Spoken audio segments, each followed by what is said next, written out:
And the little graphic means it's time for the newspapers now here on France 24, Florence Villeneuve, with us. Syria getting an awful lot of attention in the French press, isn't it? Le Monde has a special report about fighting in the north of the country. That's right. They sent their reporter Florence Aubenas to the northern region of Syria, so a 60-kilometer strip situated between Aleppo and Turkey. And here it is on the cover of Le Monde, au cœur de la bataille d'Alep, so at the heart of the battle for Aleppo. And according to this article, the regime is pretty much losing its grip on this region. It doesn't control much except for the air and Aleppo. But in Aleppo, rebels have been fighting against the army there. And locals are convinced that it's just a question of time now before Bashar al-Assad steps down.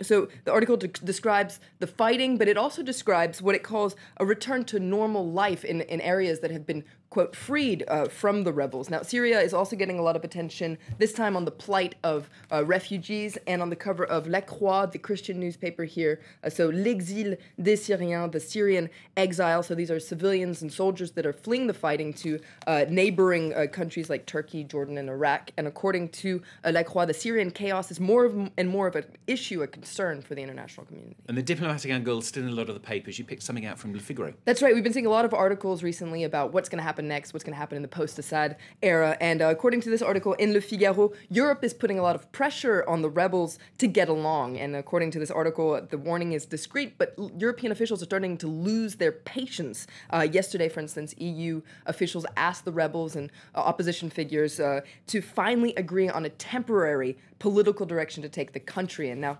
the idea is to accelerate the fall of Assad and to avoid any kind of vacuum in Syria, so a political vacuum, but also a security vacuum. And now, according to the French Foreign Minister, Laurent Fabius, the priority is to start setting up this kind of temporary representative government that would eventually have executive power. Now, from some French papers, this is a slightly different angle. They're focusing on certain Islamists who are keeping a watchful eye on how things play out in Syria. That's right, but we were talking about this vacuum, and it seems like some Islamists are hoping to fill it and rubbing their hands at the current unrest in Syria. Now, Le Parisien has a profile of one of them, Omar Bakri, who's a self-proclaimed Salafist jihadist, who's born in Syria, living in Lebanon right now, and he's been quite known for a while. He used to preach in London, preach holy war in London. Now, he dreams of seeing an Islamist spring in the wake of al-Assad. He wants Sunni Muslims to take over from Shiite Muslims. And he says the sleeping Sunni giant is slowly waking up. And he says that this instability is favorable for the spread of Islamist views. So according to Le Parisien, he's saying out loud what a lot of people are fearing down low.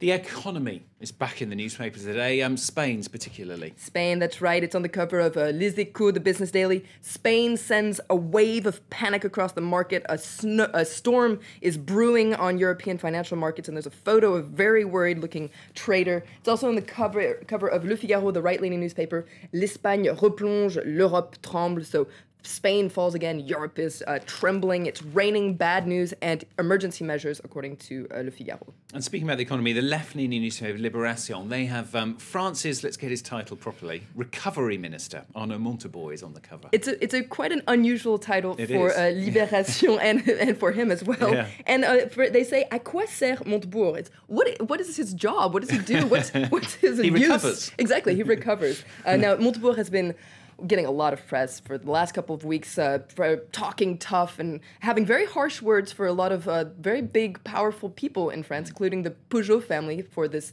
PSA, of course, as we've been hearing, announced that it was going to lay off a bunch of workers, close a historic site. So Montebourg has been really up there having very tough words, battling, exactly. And according to Libération, they try to understand his strategy. And according to Libération, faced with so many redundancy plans and so many of France's big industries, he's trying to impose his style. He's once said that he's not the stock market minister. So according to Libération, he's talking tough, but ultimately this might marginalize him.